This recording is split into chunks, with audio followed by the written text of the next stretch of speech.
Bueno chicos, comenzamos con lo que es práctica 4, lo cual implica empezar a ver lo que es el simulador WinMIP 64, ¿sí? El cual es de arquitectura RISC, a diferencia del MSX88 que estuvimos viendo hasta ahora, que es arquitectura CISC, ¿sí?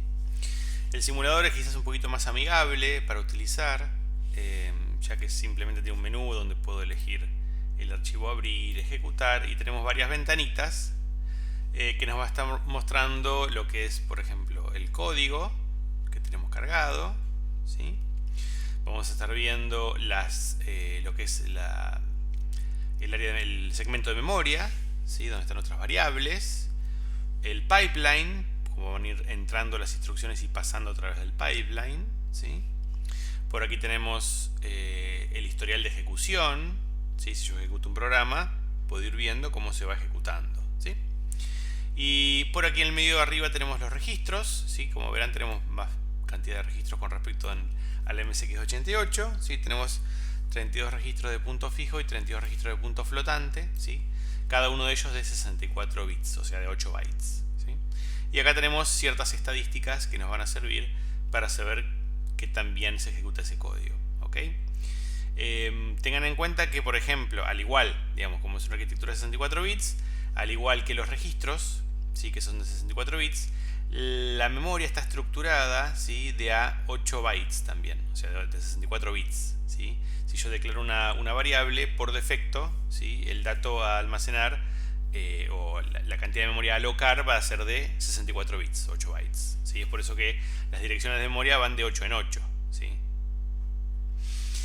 Bien, entonces vamos a dejarlo listo para poder ejecutarlo más adelante. ¿Cuál es la idea? La idea es ir viendo un poquito lo que es la práctica en cuanto a la sintaxis. Tenemos que empezar a aprender sintaxis del WinMIPS, tal como lo hicimos con el MSX88, ¿sí? 3 prácticas hay igual que en el MSX88, ¿sí? La práctica 4 relacionada a justamente conceptos generales, ¿sí? Un poquito de lo que es la sintaxis y semántica de las instrucciones. Vamos a ver un poquito de lo que es el pipeline y qué pasa cuando tenemos atascos de ese tipo de cosas, que ya en teoría lo estarán viendo. Y luego la práctica 5 y 6 las vamos a ir viendo un poquito más adelante, ¿sí? Seguramente una por semana. Bien, entonces, ejercicio número 1, ¿sí? Refiere a que muchas de las instrucciones, ¿sí? Que tenemos en la arquitectura CISC no están en lo que es el WinMIPS, ¿sí? O sea, no tenemos un mapeo uno a uno de las instrucciones del MSX88 en el WinMIPS, ¿sí? Con lo cual, de alguna manera, tenemos que ver cómo lograr ciertas tipos de actividades. Por ejemplo, lo que es la instrucción mov, ¿sí?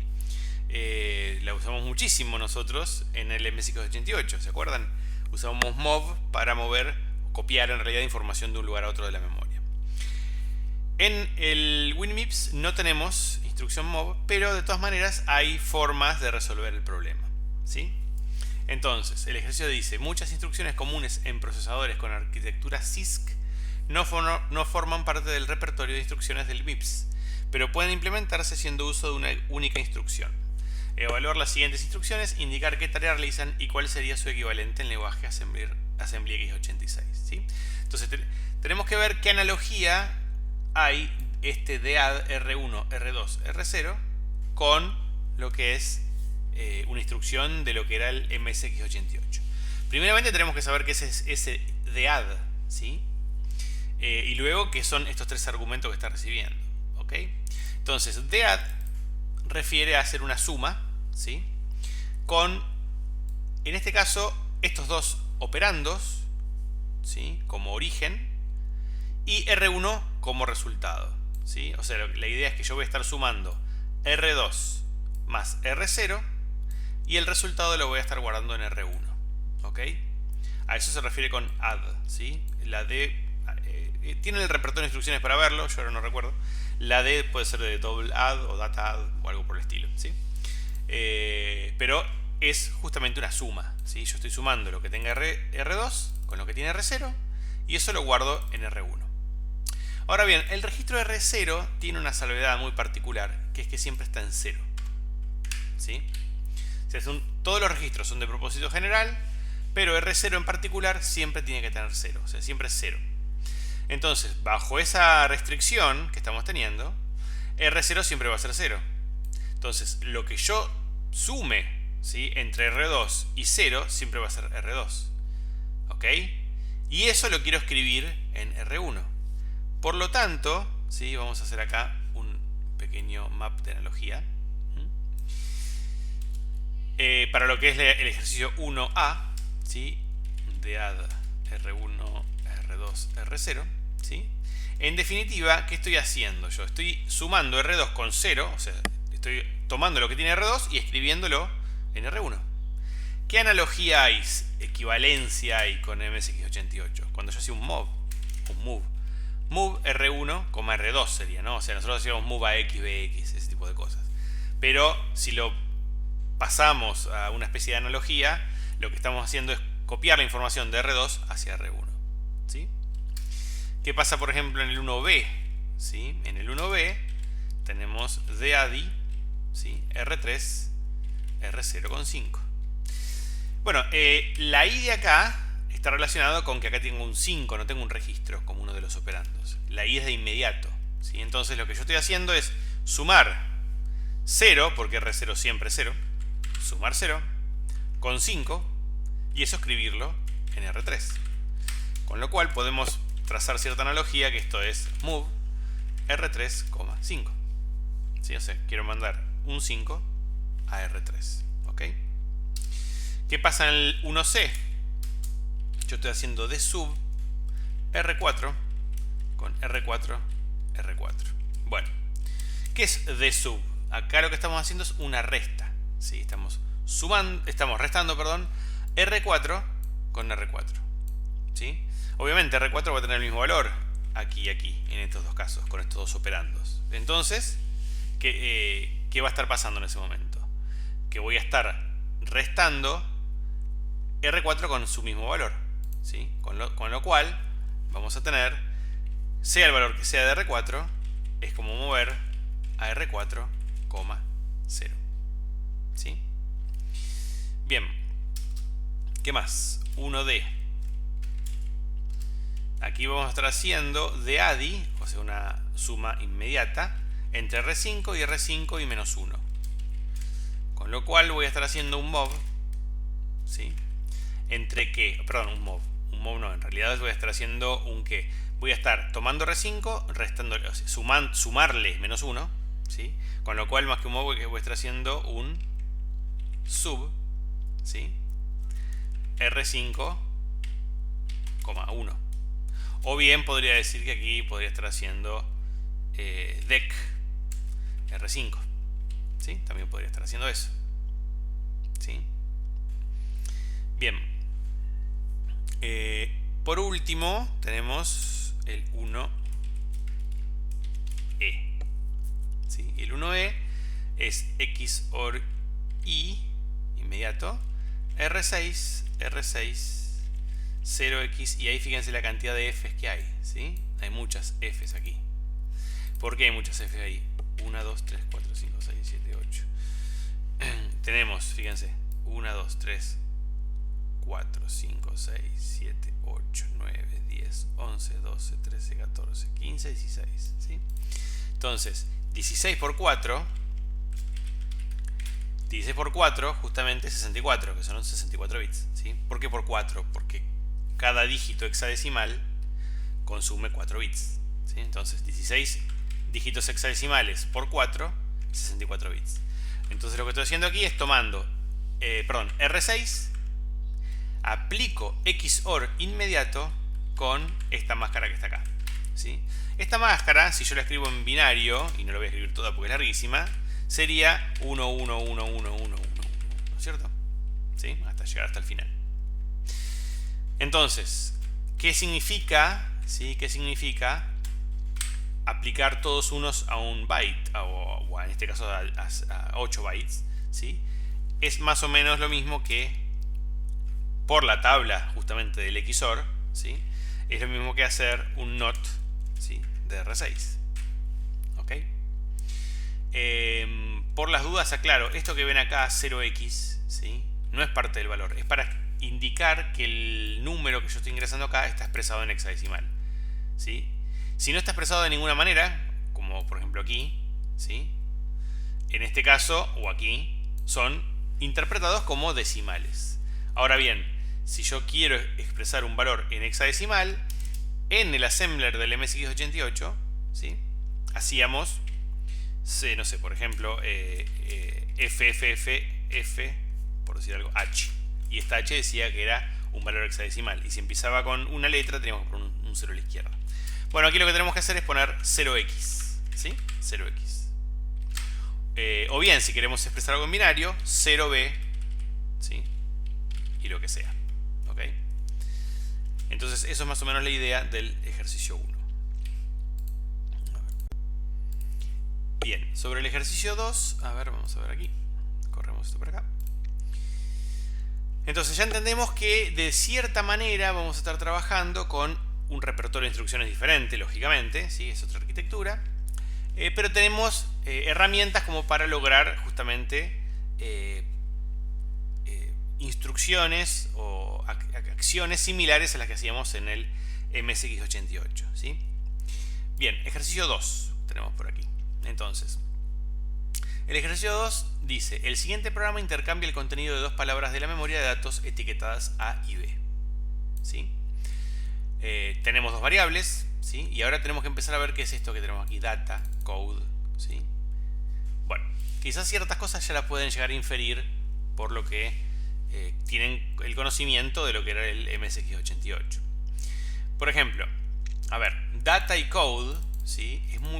Tiene cierta analogía a cuando nosotros indicábamos, ¿sí? En qué sector de la memoria, o mejor dicho, en qué dirección de memoria queríamos escribir el código, ¿sí? Aquí también, .data y .code están diciendo todo lo que venga después de .data, o sea, estas dos líneas que tenemos aquí, ¿sí? Esta y esta, queremos que se alojen en el segmento de memoria de datos, ¿sí?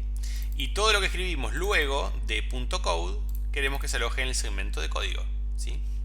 Fíjense que en el simulador aquí tenemos el segmento de datos y el segmento de código, ¿sí? Bien. Ahora bien, ya tengo justamente data y code, sabemos qué es, halt, ya podemos inferir qué significa, ¿sí? Que termina el programa. Y luego tenemos dos variables, ¿sí? Dos etiquetas A y B de tipo Word e inicializadas con 1. La primera A y con 2 la segunda B. ¿Ok? Bien, y luego tenemos nuestro programita. Entonces, vamos a ver qué pasa, ¿sí? Cuando... Ahí está.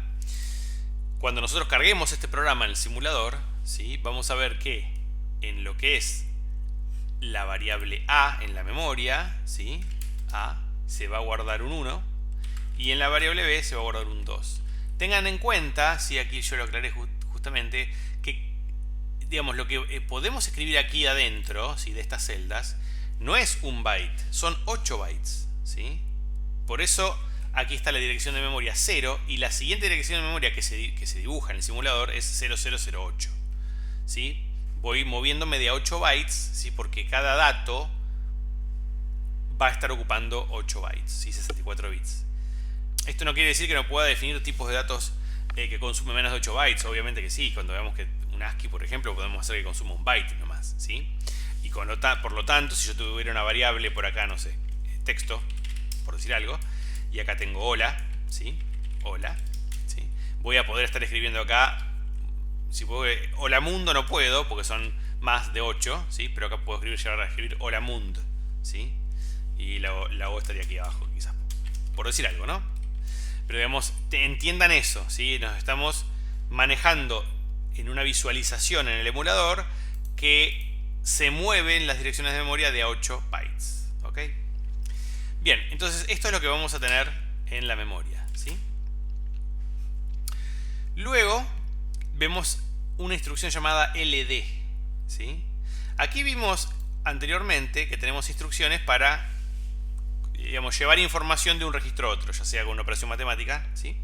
Pero la idea es llevar información, ¿sí? En definitiva, de un registro a otro con una suma o una resta como sea, pero dentro de registros o un valor inmediato. Si yo quiero buscar algo a memoria, voy a tener que hacer LD. ¿Sí? LD, ¿sí? puede estar referido al load data o algo por el estilo, load double, algo por el estilo. ¿Sí? En el repertorio de instrucciones seguramente está cuál es la definición del nombre de LD. Y SD es de store, ¿sí? Store, almacenar. O sea, lo que yo estoy queriendo hacer con un LD es traerme de la memoria algo y llevarlo a un registro. ¿Sí? Load es cargar de la memoria hacia los registros. Y store, ¿sí? Se refiere a escribir lo que tengo en un registro hacia memoria. ¿Ok?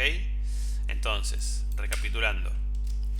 LD R1 ADR0.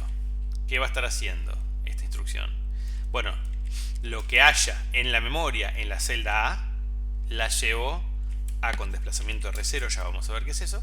Lo estoy llevando al registro R1 dentro de la CPU. ¿Sí?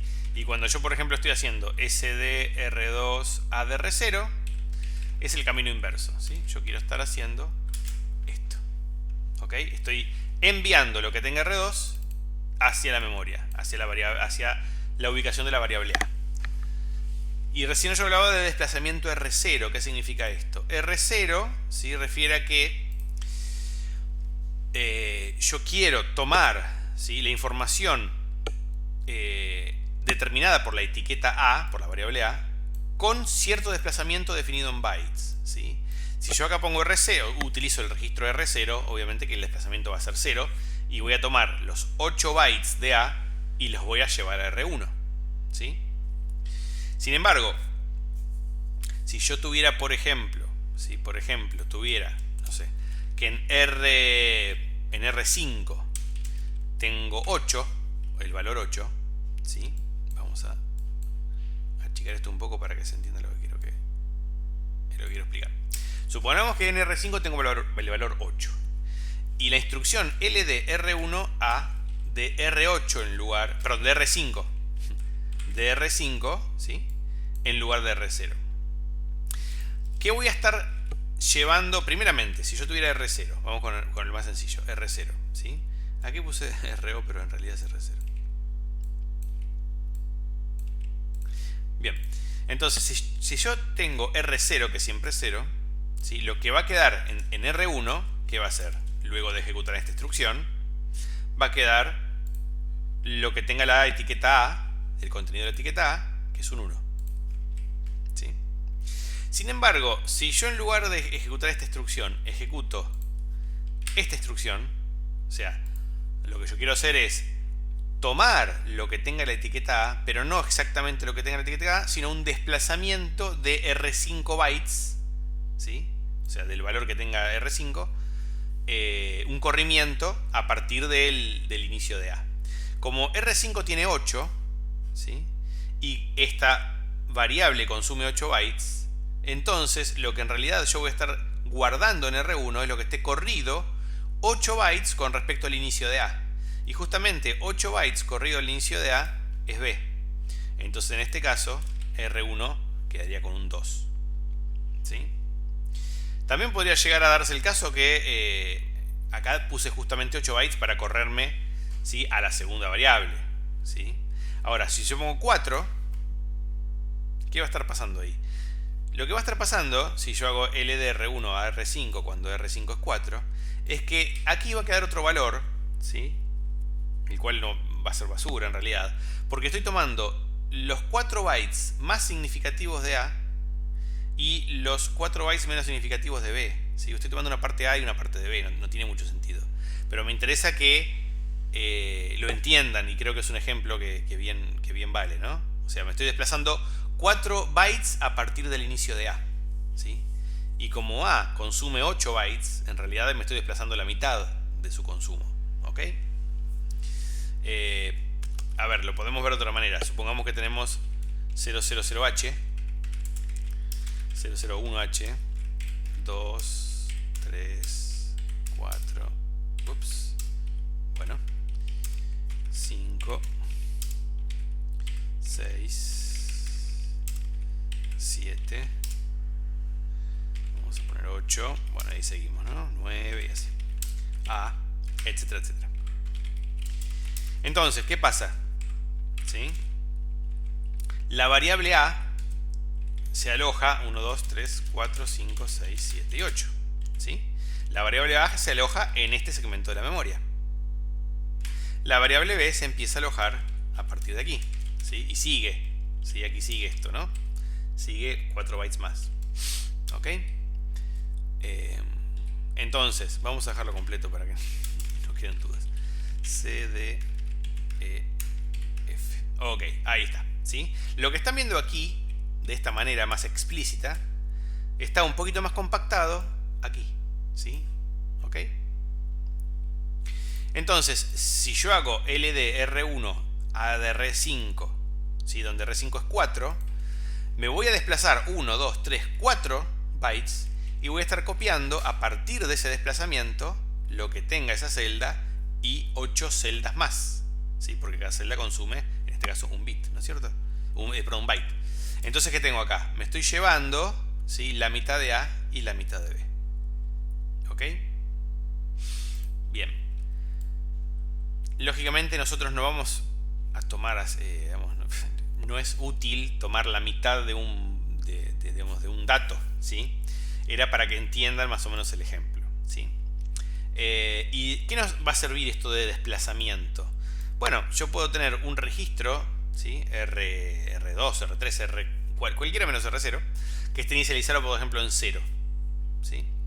Y luego con R1, por ejemplo, puedo ir, o R2, el que sea, puedo ir incrementándolo de 8 en 8 para ir leyendo información, ¿sí? Desde una etiqueta, desde el inicio de una etiqueta, ir leyendo, por ejemplo, lo que sea un vector, ¿sí? Un array de información. ¿Ok? Ahora lo vamos a ver más adelante. Pero de esa manera yo puedo recorrer un conjunto de datos de la memoria, ¿sí? Bueno, entonces el ejercicio no es muy complicado, ¿sí? La idea es justamente hacer un swap de la información entre A y B, ¿sí? Si yo tengo un 1 acá y un 2 acá, lo que en definitiva quiero hacer es poner el 2 acá y el 1 acá, ¿sí? No es más que eso. Bien, entonces el ejercicio creo que se entiende, pero hay un concepto aquí relacionado, ¿sí? Con lo que es performance, ¿sí? Recordemos que aquí hay un pipeline, ¿sí? Entonces este pipeline va a tomar información, la va a ir pasando a las otras etapas, ¿sí? Se toma instrucción, la decodifica, la ejecuta, escribe a memoria, escribe los registros, ¿sí? O accede a memoria, escribe los registros, depende de la instrucción. Con lo cual, si hay, ¿sí? En algún caso alguna necesidad de esperar algún dato, debe producirse un atasco, ¿sí? Ahora lo vamos a ver, pero fíjense qué pasa.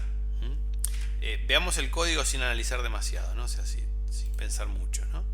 Yo lo que estoy haciendo aquí, en este caso, es leer A hacia R1. Leer A hacia R1.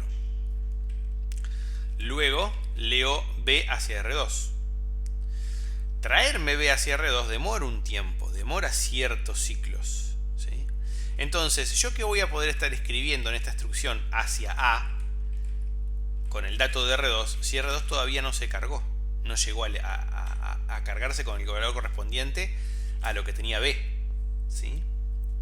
Con lo cual, ahí vamos a tener un atasco, ¿sí? Un atasco, ¿por qué? Porque tenemos que esperar información, ¿sí? Para poder escribir en A. Podríamos no esperar si quisiéramos. Bueno, no esperamos, listo. Lo que tenga R2, que va a ser basura en realidad, porque no tiene el dato de B, lo escribimos en A. Ahí que estamos logrando. Estamos logrando un programa que nos sirve, ¿sí? Porque R2 va a enviarse hacia A con un dato viejo, no con lo que tenga B. ¿Ok? Piensen ustedes que en el pipeline, ¿sí? Esto lo habrán visto en la teoría, en el pipeline se busca una instrucción, se la decodifica, se la ejecuta, ¿sí? Depende del tipo de instrucción, puede pasar por diferentes partes del pipeline, se accede a memoria y se escribe, el write back se escribe a los registros, recién aquí, ¿sí? O sea, hay una demora que me va a obligar a esperar un poquito, ¿sí? Fíjense lo que pasa. Vamos a ejecutar esto, ¿sí? Acá tengo el programita, ¿sí? No tengo habilitada ninguna opción rara, después vamos a ir viendo. Y vamos a ir dándole F7 para ir viendo cómo se ejecuta, ¿sí? Entonces, vamos a recargarlo. Ahí está. Ahí cargamos el programita. Bueno, aquí en la memoria sí tenemos las variables A y B inicializadas con 1 y con 2. ¿Sí? Estos valores no cambian. Esto es como estaba inicializado en nuestro texto. Los que pueden cambiar son estos de aquí. ¿Sí? El 1 y el 2. ¿Ok? Que es lo mismo que veíamos aquí. El 1 y el 2. Bien. Y aquí tenemos los registros. ¿Ok? Entonces, si nosotros ejecutamos esto, vamos a ir viendo que entran las instrucciones. ¿Sí? Entró el LD. ¿Sí? Después entró el segundo LD. ¿Sí? Ahora está el primer LD en la etapa de ejecución, el segundo LD en la etapa de decodificación y el primer SD en la etapa de fetch, de búsqueda de instrucción. ¿Sí? Y esto que van viendo acá es cómo va a lo largo del tiempo, cada instrucción, ¿sí? Va generándose el histórico de ejecución. ¿Ok? Esto va pasando, hasta aquí viene todo bien, si el pipeline viene bien cargadito. Tengan en cuenta que la idea es evitar lo más posible los atascos. A ver, los atascos son un mal necesario. Necesitamos los atascos, en algunos casos, para que el programa funcione correctamente, no tengamos inconsistencia de información. ¿Ok? Sin embargo, cuanto menos atascos tengamos, más performante va a ser ese programa. ¿Ok? Ejecutamos una vez más y aquí tenemos justamente lo que les venía comentando. ¿Sí? El atasco que vemos acá, read after write. ¿Sí? O sea, lo que está diciendo es, yo recién después de que se escriba la información en R2, voy a poder leerla para enviársela a A. ¿Ok? No puedo enviar lo que tenga R2 hacia A si todavía no sé qué es lo que tiene R2 a partir de lo que tiene B. ¿Ok? Y es por eso que se produce un atasco, ¿sí? Y aquí vemos un hueco en el pipeline. El pipeline no está completamente cargadito. Lo ideal sería que el pipeline siempre esté lleno, ¿sí? Significa que siempre está en actividad la CPU, todo el pipeline completo. ¿Ok? Y aquí en el historial, bueno, en las estadísticas vemos que tenemos un atasco, un stall, un raw stall. ¿Sí? Stall, depende cómo lo quieran pronunciar. Atasco.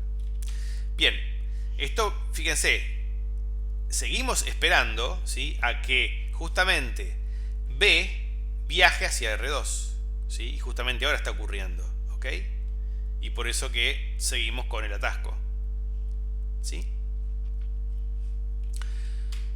Ahora sí. Ahora al fin R2 tiene la información para que pueda ser enviada hacia A. ¿Sí? Y ahí termina la ejecución. Le di varias veces porque pasa lo mismo. Y vemos que aquí A ahora tienen 2 y B tiene un 1. Y fíjense que justamente al estar el atasco, todas las instrucciones que venían después tuvieron que esperar. No podemos saltear parte del pipeline. Entonces, justamente como hubo un atasco, las instrucciones que venían por atrás tuvieron que esperar para poder seguir ejecutando. Una vez que se resolvió el atasco, ¿sí? Hubo dos ciclos donde hubo un raw stall. Una vez resuelto el problema, cargado, digamos, R2 para enviarlo a A, se pudo avanzar, ¿sí? Y se pudo continuar con el programa. Y si se fijan acá tenemos 2.2 ciclos por instrucción. ¿Qué significa esto?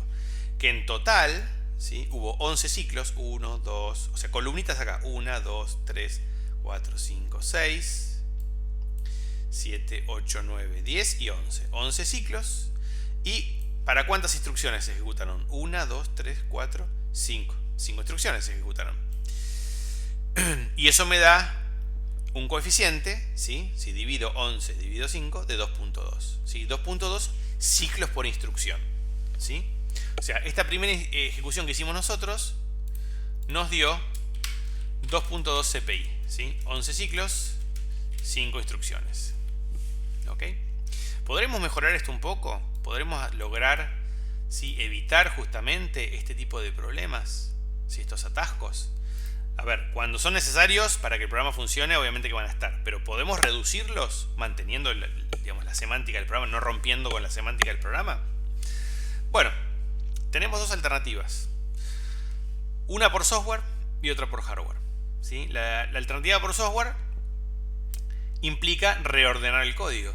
¿Sí? Reorganizar el código de alguna manera de que podamos justamente separar estos casos en donde, por ejemplo, R2, ¿sí?, tiene que leer algo desde memoria e inmediatamente ser utilizado para otra cosa, ¿sí? Podemos separar esto un poquito, ¿sí? Quizás refactorizando código podemos lograr algo de utilidad, ¿sí?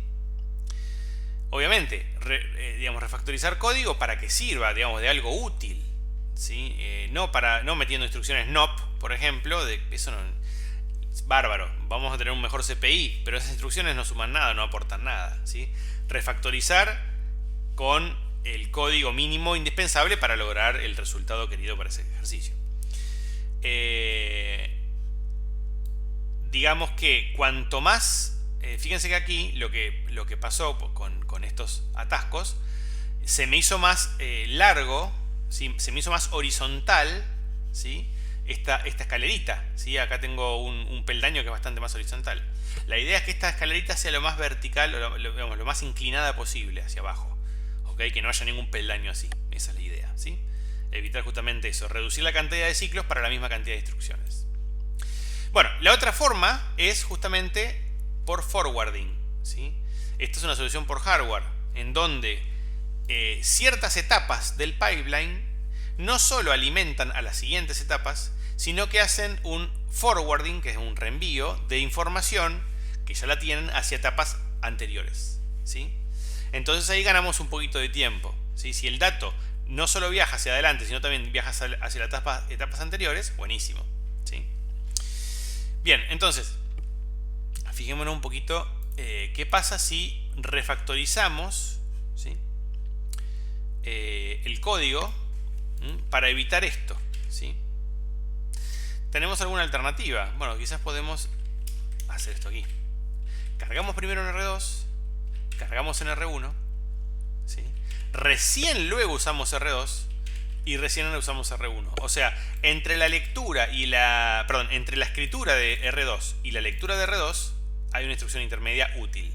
Y entre la lectura de R1, ¿sí?, perdón, la escritura de R1 a partir de A y la utilización de R1 hacia B, tenemos también una instrucción útil en el medio, ¿ok?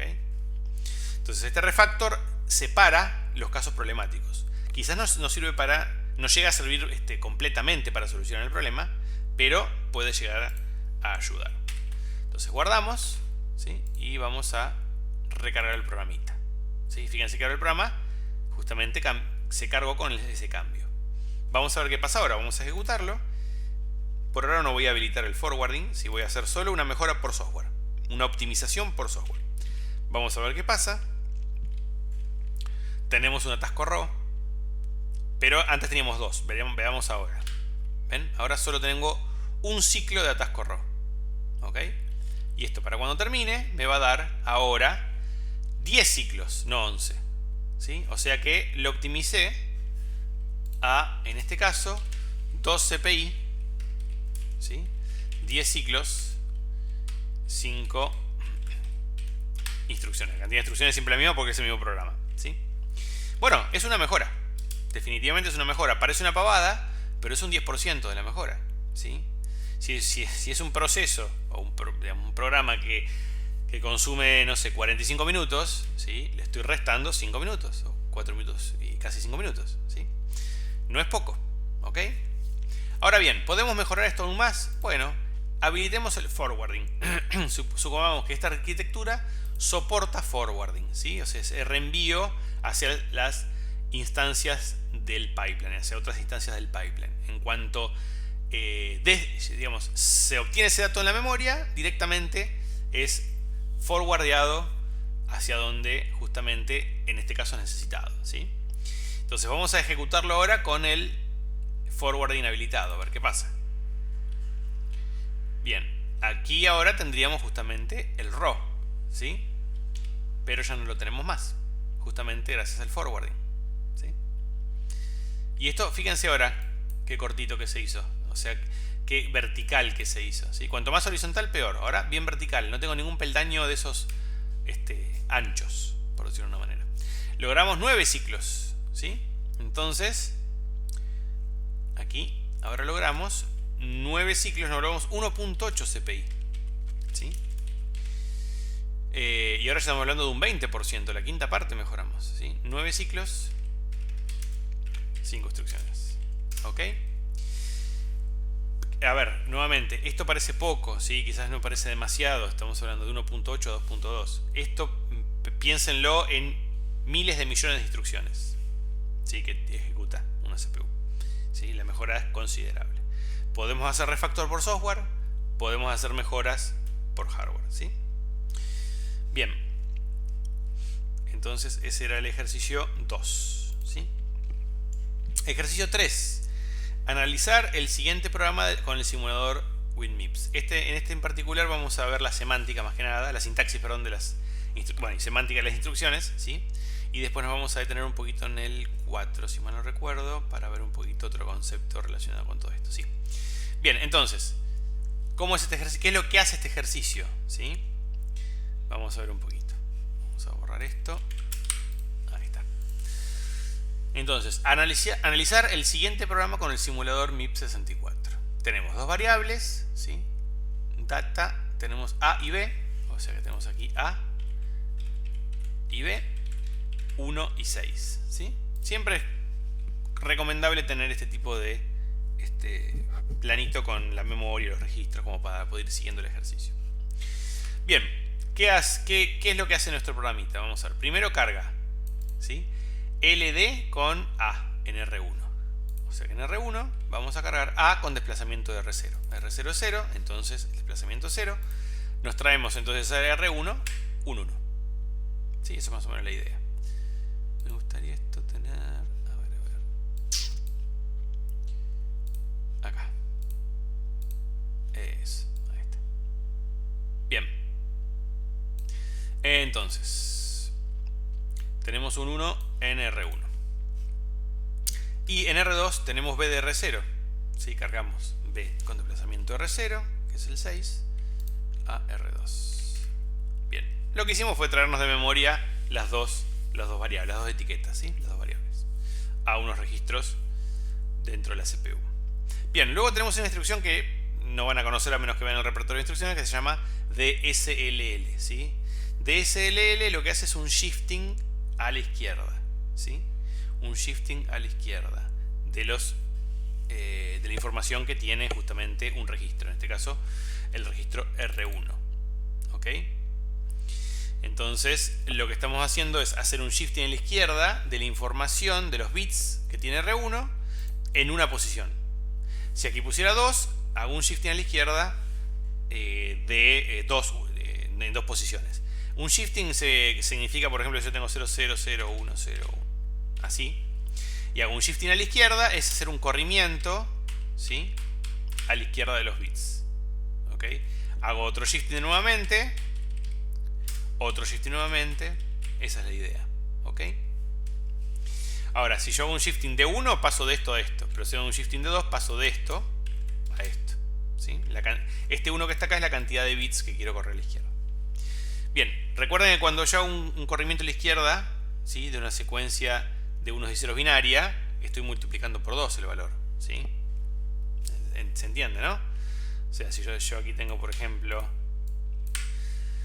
0001, hay un shifting a la izquierda, esto es 0010, que es 2. Y esto es 0100, que es 4. Y esto es 1000, que es 8. Bien, entonces, y aquí vemos loop, ¿sí? Vemos que hay una iteración, ¿sí? Ahora vamos a ver. Entonces lo primero que hace es tomar R1, le hace un shifting a la izquierda, con lo cual aquí nos va a quedar un 2, ¿sí? Luego decrementa R2, le resta 1, ¿sí? Lo decrementa y lo guarda en R2, ¿sí? Entonces aquí vamos a tener un 5. Y luego dice BNES R2 loop. BNES es branch not equal 0. O sea, es un salto condicional, ¿sí? Que está diciendo, bueno, si R2 equals 0, o sea, si es igual a 0, entonces, perdón, si no es igual porque está en la n, si no es igual a 0, vamos a loop, ¿sí? Como R2 no es igual a 0, volvemos a loop. Y hacemos nuevamente un shifting a la izquierda de los registros de R1. Entonces aquí vamos a tener un 4. Decrementamos R2 en una posición. branch nuevamente, evaluamos R2. Fíjense que acá no hay evaluación de flags, ¿sí? Sino que se evalúa el registro, si es 0 o no es 0. ¿Okay? Entonces, evaluamos branch not equal 0. Saltar al loop si no es igual a 0, ¿qué cosa? R2. No es igual a 0, venimos acá nuevamente. Otra vez un corrimiento a la izquierda. Decrementamos. Y así sucesivamente hasta que en algún momento R2 sea 0 y por consiguiente llegaremos al halt, ¿sí? Esto es un salto condicional, ¿sí? ¿Se acuerdan de los saltos condicionales de MSX88? JZ, JNZ, JC, bueno, JS. Es lo mismo acá, nada más que acá evalúa registros, ¿sí? Evalúa el estado de un registro, ¿sí? Después miren el repertorio de instrucciones para interiorizarse un poquito más. Esa es la idea del ejercicio, ¿ok? ¿Qué está haciendo el ejercicio en definitiva? Bueno, está justamente R2 indica la cantidad de iteraciones que tiene que realizar, ¿qué cosa? La multiplicación, ¿sí? Por sí mismo de R1, ¿ok? Con lo cual acá tenemos la estructura básica de lo que es un for, ¿sí? O una iteración, ¿sí? Un while, como quieran verlo, ¿ok? Bien. Ejercicio 4. Ejercicio 4 dice, dado el siguiente programa, tenemos un programita que tenemos que ver qué hace, ¿sí? Ejecutar el simulador, que realiza la tarea, y después dice reejecutar el programa con la opción Enable Branch Target Buffer, que eso es un concepto asociado a este ejercicio que vamos a ver, ¿sí? Entonces, aquí es una facilidad que nos brinda, vamos a borrar esto, una facilidad que nos brinda justamente el assembler, ¿sí? Del WinMips, para poder escribir una tabla con varios valores, ¿sí? Uno después del otro. Cada uno de estos valores va a estar consumiendo 8 bytes, ¿sí? Quizás un poco desaprovechar, ¿no? Digamos, memoria con números tan chicos, ¿sí? Pero bueno, me interesa que entiendan eso. Si esta tabla, ¿sí? Tabla. Aquí tenemos el 20, ¿sí? Esto, aunque es un número 20, hay reservados 8 bytes para la posición 1 de la tabla, ¿sí? La posición de la tabla va a estar 8 bytes más abajo, que va a estar en 1. La posición 3, ¿sí? Va a ir un 14, un 3, un 2, 58, 18, 7, 12 y 11, ¿sí? Luego tenemos num, que no sabemos qué es. Y luego tenemos long, ¿sí? Inicializado con 10, con 7. Hasta ahí nuestras variables. Pero bueno, pareciera justamente que tenemos una tabla con información. Long puede estar relacionada con la longitud, ¿sí? Aquí tenemos justamente 1, 2, 3, 4, 5, 6, 7, 8, 9, 10 datos. Así que long puede venir de longitud, ¿sí? La longitud de la tabla. Tenemos que saber qué será num, por ejemplo. Bueno, vamos a ir viendo eso un poquito. Cargamos en R1 long con desplazamiento R0. Entonces, long con desplazamiento R0 es este valor, lo cargamos en R1. 10. En R2 cargamos num con desplazamiento R0. Sí, este es siempre 0. Lo dejamos ahí. Bien, hasta ahí estamos. Ahora, cargamos. Bueno, acá lo que está haciendo, fíjense, suma R0 con R0, 0 más 0, ¿sí? O sea, 0, y lo mueve R3. O sea, aquí pone un 0. ¿Sí? Luego carga en R10, carga otro 0. En R10 carga 0. Bueno, eso es lo que hizo hasta ahora. Tenemos que ver digamos, cuál es la idea del ejercicio. Ahora que estamos cargando en R4, tabla con desplazamiento de R3. En R4, tabla con desplazamiento de R3. ¿R3 cuánto es? 0. O sea, tabla sin desplazamiento, voy a estar tomando el primer dato, que es 20, y lo voy a estar almacenando en R4. Y ahora hay un salto condicional, que es branch equals, ¿sí? Lo que está haciendo ahí es, si R4 y R2 son iguales, saltar a listo. Si no son iguales, continúo con lo siguiente, ¿no? Branch equals, ¿sí? R4 y R2 son iguales, R4 y R2 no son iguales, ¿sí? Entonces no salto a listo. Entonces sigo con el código que hay aquí. Decremento R1 en 1, ¿sí? R1 le sumo menos 1 y lo guardo en R1. Entonces aquí pongo un 9, ¿sí? Luego, lo que hago es, a R3 le sumo 8. ¿Sí? R3 le sumo 8. Fíjense que R3 va a ir moviéndose de 8 en 8. ¿Sí? ¿Por qué? Porque es el que se utiliza acá. Entonces, en la primera iteración fue a tabla de R0, perdón, a tabla de R3, donde R3 es 0, era 0.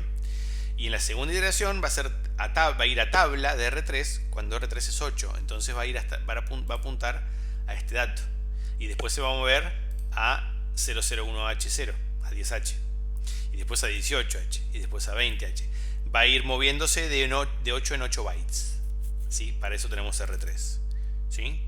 Y es lo que les comentaba antes. La manera de recorrer una tabla justamente es esa. Tener un registro en el cual lo voy incrementando de 8 en 8 para ir moviéndome por los diferentes elementos de esa tabla. Si es que los elementos consumen 8 bytes, como este caso. Bien. Y después R1, ¿sí? Donde justamente 9, 8, 7, este lo va decrementando, ¿sí? ¿Para qué? Para saber cuántos elementos de la tabla le quedan por analizar. Bien, entonces incrementa justamente aquí R3 en 8. Y si R1 no llegó a 0, si R1 no llegó a 0 hasta el 9, salta a loop. ¿Sí? Branch not equal 0, salta a loop. ¿Y ahora qué hace? Carga en R4, tabla de R3. R3 tiene 8, o sea que hace tabla con desplazamiento 8. Y con desplazamiento 8 justo está el valor 1. Y eso lo va a cargar en R4. ¿Sí? Ahora, lo que hace es comparar ese dato de R4 con R2. ¿Sí?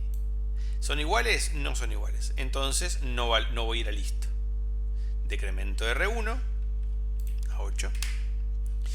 Incremento R3 justamente a, le sumo 8 más, con lo cual aquí voy a tener 0, vamos a poner, 10H, ahí está, 10H. ¿Sí? 10H es 16, es lo mismo, pero bueno, 10H. Y luego, ¿qué hago? Yo para que queden igual acá los dos. ¿Sí? Luego, ¿qué hago?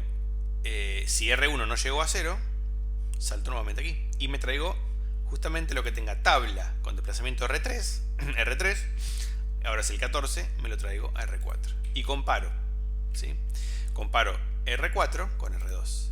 Perdón, R4 con R2. Entonces, ¿qué está haciendo esto? Está comparando en todos los casos todos los elementos de tabla hasta encontrar lo que tiene R2, que es 7. ¿Y de dónde apareció este R2? Apareció de num. O sea, lo que está haciendo en términos generales es recorrer una tabla buscando el valor especificado en num. Una tabla de long ubicaciones. ¿Sí? Más o menos cuando ustedes apretan control B o control F, depende del editor que tengan, y quieren buscar algo, ¿sí? En la memoria, en términos generales, muy generales, es eso, ¿sí? Lo que hace este programa. ¿Sí? Justamente es decir, es poder ir recorriendo una secuencia de, esto podría ser un bloque de notas, ¿no? Donde queda una frase, ¿sí? Y yo aprieto control B para buscar y puedo buscar, no sé, la primera O que aparezca. Ese tipo de cosas. Esa es la idea, ¿sí? Entonces, en algún caso, acá tenemos un 7, ¿sí? Entonces, digamos, en algún caso, en R4 se va a cargar justamente, ¿sí? Con desplazamiento, con desplazamiento hasta 38, ¿sí? Se va a cargar ese 7 y van a ser iguales estos dos, ¿sí? Y en ese caso, este branch equals va a ser verdad y va a ir a listo, ¿sí?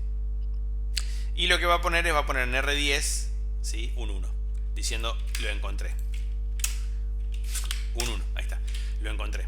¿Sí? Si esto no hubiera estado, ¿sí? Y esto hubiera sido, no sé, otro valor, lo que sea, esto en realidad nunca se habría ejecutado. ¿Por qué?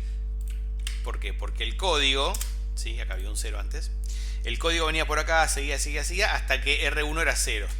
Si R1 era 0 y no había ningún 7, en ningún caso no saltaba listo, iba a llegar a este branch cuando R1 era 0, dice branch not equal 0, R1, no salta loop y ejecuta este JFIN. JFIN es un salto incondicional, hacerlo siempre.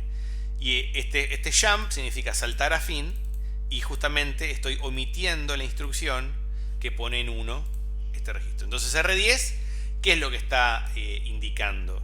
Está indicando si encontró o no encontró el carácter el número buscado dentro de la tabla, ¿sí? Eso es más o menos la idea del ejercicio. Esa es la semántica del ejercicio, ¿sí?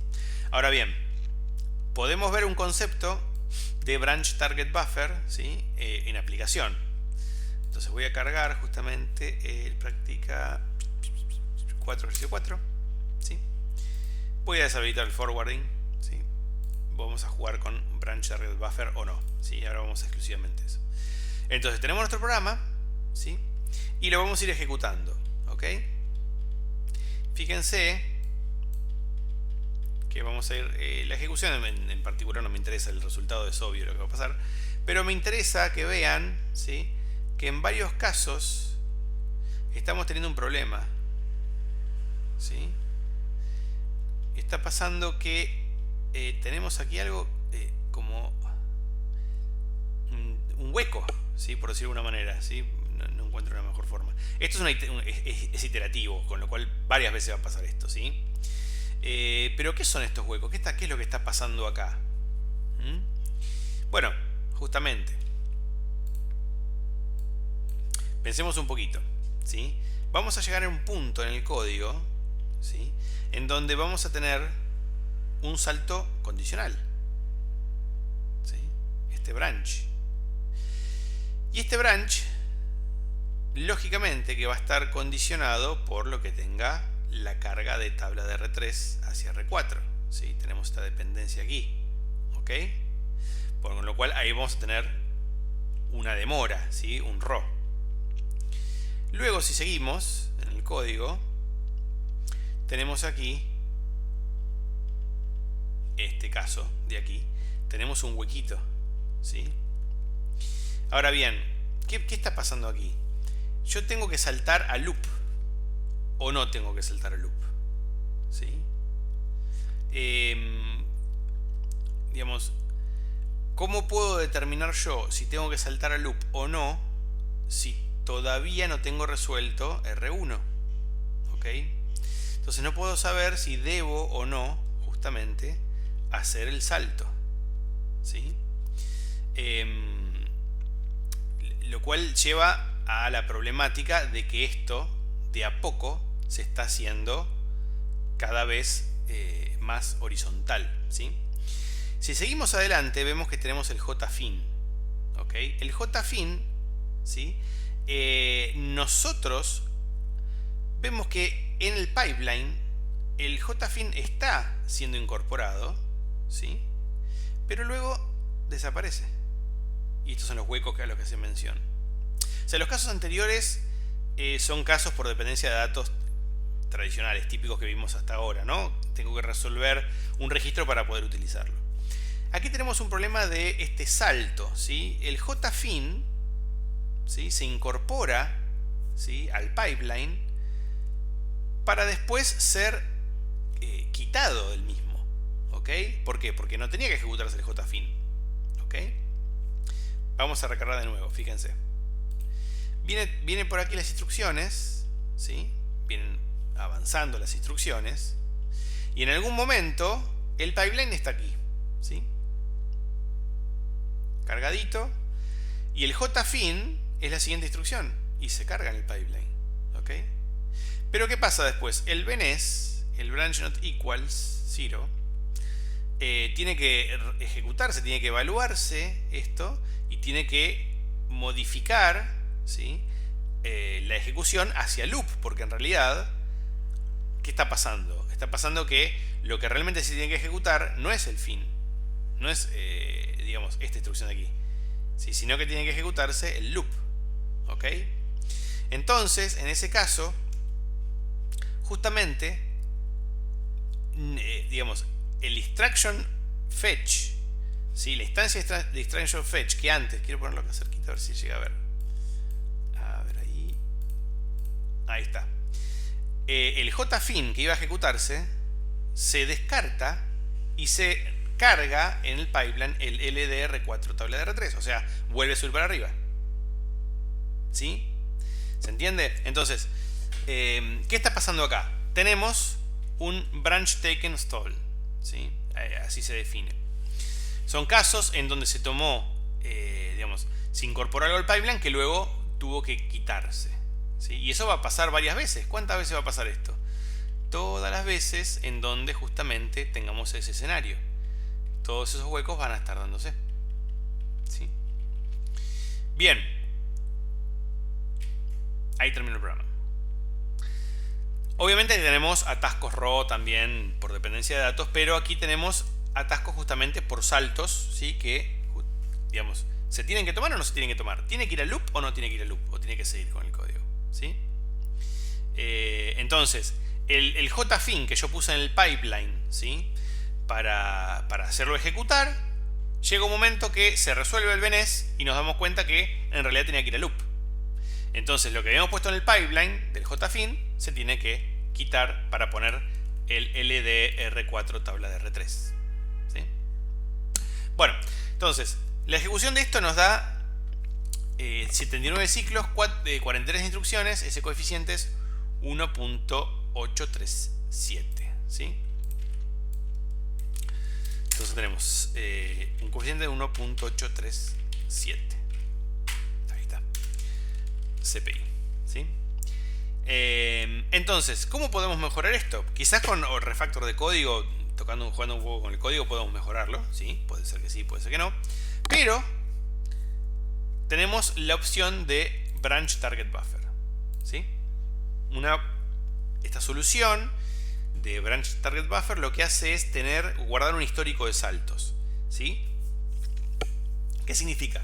Significa que si en el histórico de saltos hay un registro de que ese salto debía ir a loop, ¿sí? Si en el histórico está, entonces va a ir a loop. Va a poner en el pipeline directamente el LDR4 tabla de R3 en lugar de meter en el pipeline el JFIN. ¿Sí? Por el contrario, si en el histórico de saltos no tenía nada para ese salto, pondrán el pipeline el JFIN. ¿Sí? Puede llegar a equivocarse, pero puede llegar a ayudarnos. ¿Ok? Entonces, veremos ahora qué pasa. ¿Sí? Les comento un poco en términos generales qué es lo que pasa normalmente. En el histórico de saltos, la primera vez no hay nada en el histórico de saltos para el salto condicional, entonces se pone la siguiente instrucción. Aquí es donde falla la ejecución. ¿Sí? Falla la ejecución y ¿qué pasa? En el histórico de saltos se guarda que en realidad tenía que ir a loop. ¿Sí? Se descarta la instrucción JFIN, ¿sí? Y en el pipeline se carga LDR4 tabla de R3, pero en el histórico de saltos ya queda que debía ir a loop. Para la segunda ejecución de esto, en el histórico de saltos tenía que ir a loop. Entonces ya en el pipeline no se carga el JFIN, sino que se carga justamente el loop, la instrucción LDR4 tabla de R3. Así para la tercera, para la cuarta, para todas las iteraciones va a ir acertando. ¿Sí? ¿Y en cuál va a errarle? Bueno, va a errarle justamente en la última iteración. ¿Por qué? Porque en el histórico de saltos debía saltar a loop. Pone esta instrucción. Pero en realidad, ¿qué está pasando? Está pasando que en ese caso R1 era 0. Y entonces en realidad tendría que haber puesto el JFIN. Entonces en ese caso el histórico, el BTB, el Branch Target Buffer, también falla. Pero falla 2 veces nomás. ¿Sí? Y si tengo una iteración de 100.000 celdas de memoria a recorrer, la ventaja es muchísima. ¿Ok? Entonces, si esto yo lo voy ejecutando, ¿sí? Vamos viendo que el JFIN que pusimos acá y que tuvimos que quitar, es muy probable que luego no lo veamos por mucho tiempo. ¿Ven? Fíjense, el JFIN ya no lo vemos más, porque ya se guardó en el histórico de saltos que no tenía que poner el JFIN. ¿Se entiende? ¿Sí? Entonces, la ventaja, ¿sí? Es considerable, aunque aquí no se note tanto. ¿Sí? Esto ahora pasamos a 1.744 CPI. ¿Sí? La ventaja es considerable cuando tenemos grandes iteraciones, ¿no? ¿Sí? O sea, digamos, una especie de iteración donde el for o el while, o como quieran verlo, del lenguaje de alto nivel, tiene valores grandes, números grandes. Si tengo una iteración de 2 unidades, en realidad esto perjudica más que ayudar, ¿sí? Pero en términos generales, digamos, ¿cuándo va a acertar? ¿Sí? El pipeline. Perdón, el Branch Target Buffer. Va a acertar todas las veces, menos la primera, y la última, ¿sí? Bien. Entonces vamos a ver qué ejercicio me queda. A ver si tengo... Bueno, también obviamente, a ver si podemos... Si ejecutamos esto, ¿sí?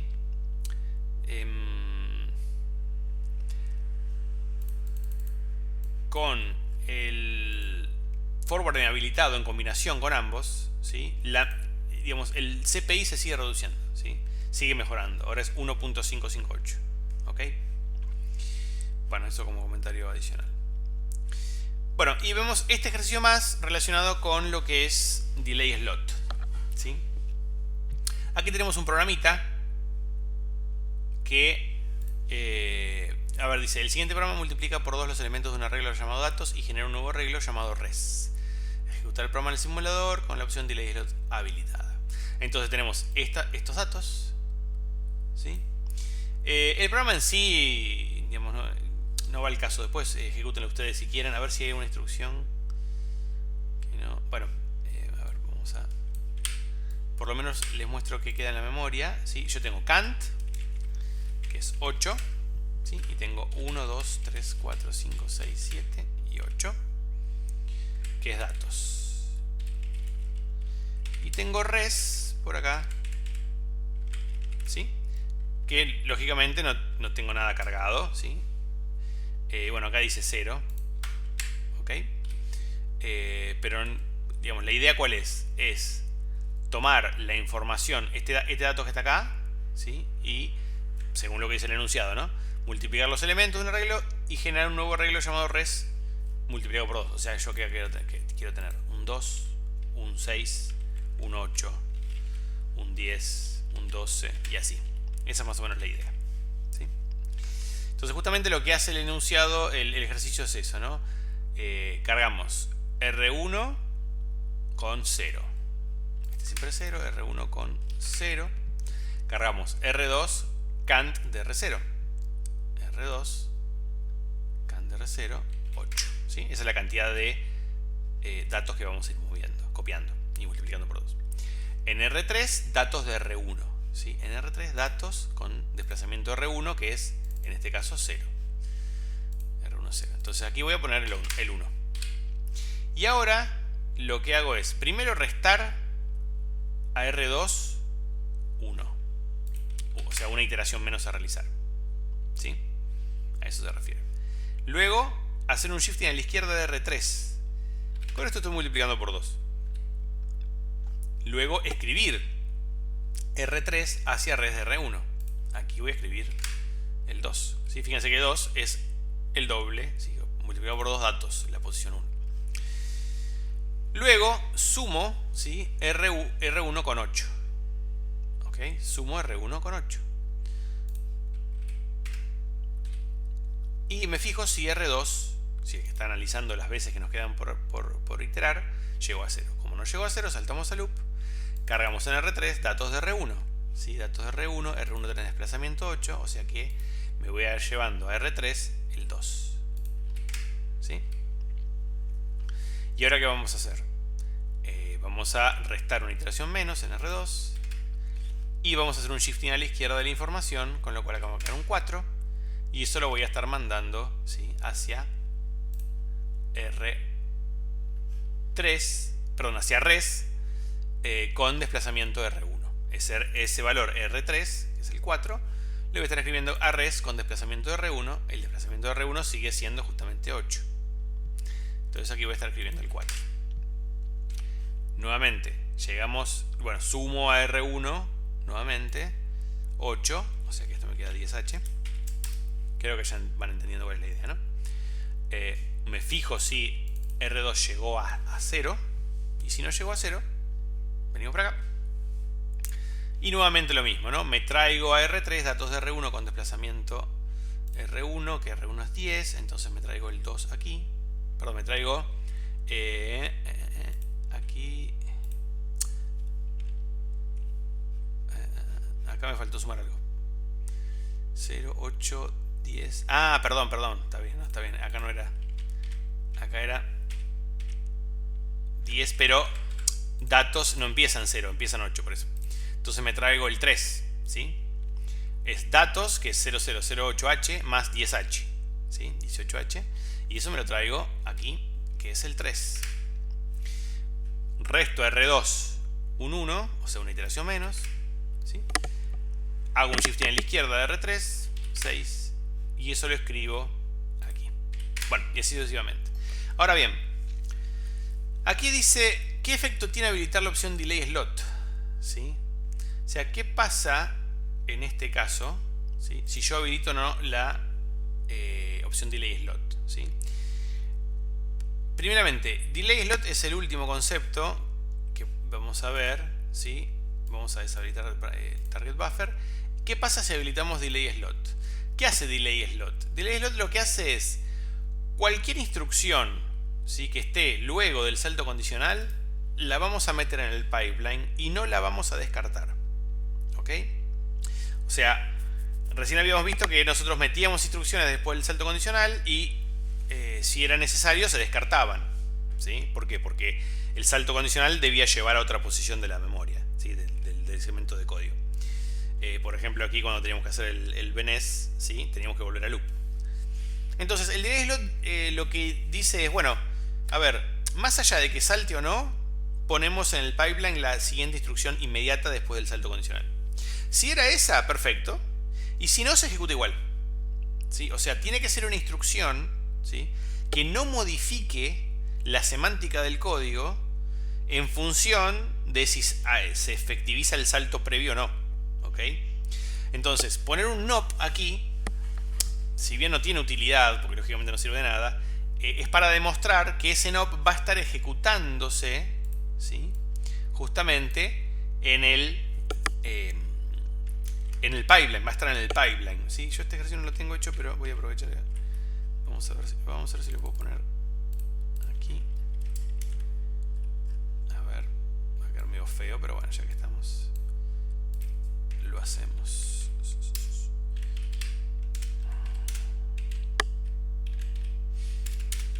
Bien.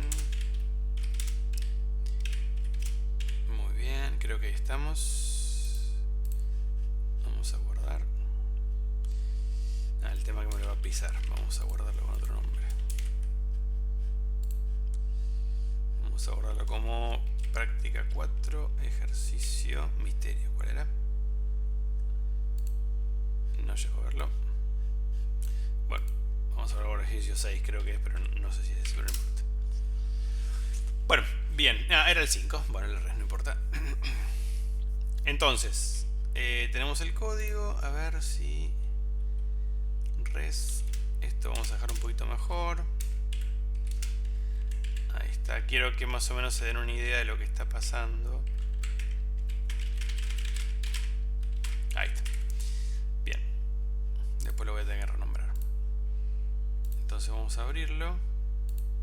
Práctica 4, ejercicio 6. Ahí está. Bueno, entonces, si deshabilita, vamos a deshabilitar todo. Y vamos a ejecutarlo, ¿sí? Vamos a ver qué pasa. Entonces, F4 hasta el final, ¿sí? Como verán, ¿sí?, en estos casos el NOP se está por incluir, digamos, en el pipeline y luego se descarta por otra instrucción, ¿sí? Ahora, si habilitamos el delay slot, el NOP está completamente ejecutado en el pipeline. ¿Ven? ¿Sí? En todos los casos el NOP pasa por el pipeline y no es descartado. A ver, ¿qué sentido, digamos, qué utilidad tiene, ¿sí?, tener o no el NOP S? Bueno, supongamos que ese NOP, en realidad ser un NOP, es una instrucción útil para el programa, así que hace algo que sirve y que es necesaria y que puede ejecutarse más allá de que salte o no el salto condicional. En ese caso tenemos una mejora, porque tenemos, fíjense, sin delay slot, si yo ejecuto esto hasta el final, ¿sí?, sin delay slot, tengo 1.692, ¿sí? Y si yo habilito el delay slot, ¿sí?, tengo 1.492, o sea, mejoró, ¿sí? Ahora, mejoró porque en realidad tengo más instrucciones que meto el pipeline, ¿sí? Esta instrucción fue descartada. Entonces, el delay slot me sirve justamente porque, más allá de que salte o no, hay una instrucción que se incorpora y se ejecuta, ¿sí?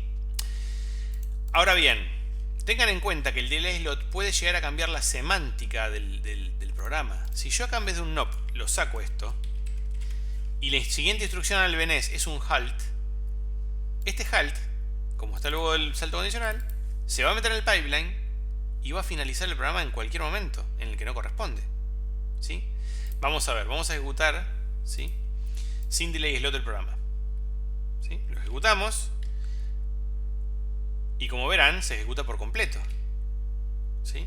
88 ciclos, o sea, se ejecuta por completo y vemos que en resultado está, digamos, el código hace lo que tiene que hacer y en memoria queda el resultado que nosotros queríamos.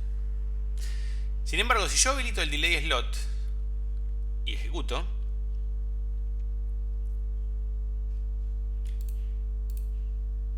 funciona igual. ¿Por qué? ¿Por qué no lo cargué nuevamente? no lo recargué. Ya me quedaba la duda. Listo, acá está guardado. Tenía que recargarlo. Ahí está. Ahora sí. Prepárense para la sorpresa. Ahora sí. Si yo lo ejecuto ahora, y ahora sí no tenemos el NOP ahí en el medio,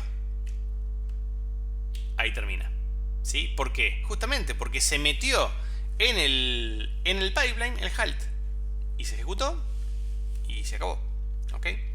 Entonces, recuerden, si yo habilito forwarding, si yo habilito branch target buffer, ¿sí?, no, por más de que juegue con esto, no hay forma de que modifique la semántica del programa. Ahora, si yo habilito el delay slot, puedo llegar a romper el programa, ¿sí? Ténganlo en cuenta eso. Bien, para finalizar, una cosita del ejercicio 10. Tienen que escribir un programa que cuente la cantidad de veces que un determinado carácter aparece en una cadena de texto, ¿sí?, bla, bla, bla. Aquí están utilizando un tipo de dato que no es como el que venían viendo hasta ahora Word, sino que es un tipo de dato ASCII Z. ¿Qué significa este tipo de dato? Este tipo de datos significa, ¿sí?, que es una cadena ASCII, ¿sí? O sea, cada uno de estos va a consumir un byte, no 8 bytes, ¿sí? Y que luego de toda esta cadena de caracteres va a haber un 0, ¿sí?, ASCII finalizado en Z. Entonces, si acá ven esto en la memoria, ¿sí?, si esto es cadena, acá no es que va a estar la A y acá va a estar la D, ¿ok?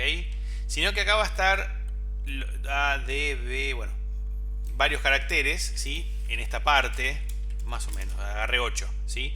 Después va a haber otros por acá, ¿ok? ¿Entienden lo que estoy diciendo? O sea, cada espacio, ¿sí?, visualizado en el simulador son 8 bytes. Recuerden eso, ¿sí? Si lo dibujamos, y creo que lo borré lamentablemente. Sí, lo borré. A ver si lo tengo por ahí. Creo que no llegó. Ahí está. ¿Sí? O sea, si lo dibujamos aquí, ¿sí?, aquí voy a tener la A, por decir algo, ¿no? Aquí voy a tener la D, aquí voy a tener la B, la C y así, ¿ok? Cada uno consume un byte, no 8 bytes, ¿sí? Este tipo de datos es de ese estilo, ¿ok? Y luego de la D van a tener un 0 en el final, ¿sí?, de toda esta cadena de caracteres, ¿sí? No sé, donde sea van a tener el último carácter, que es una D, y luego en la posición que sea van a tener un 0. No un 0,0 que sería el 30H, ¿sí?, sino un 0, ¿ok? Para saber dónde termina esa cadena de caracteres, ¿ok? Que un 0 es un carácter justamente no legible, ¿sí? Bien, bueno, chicos, hasta aquí llegamos.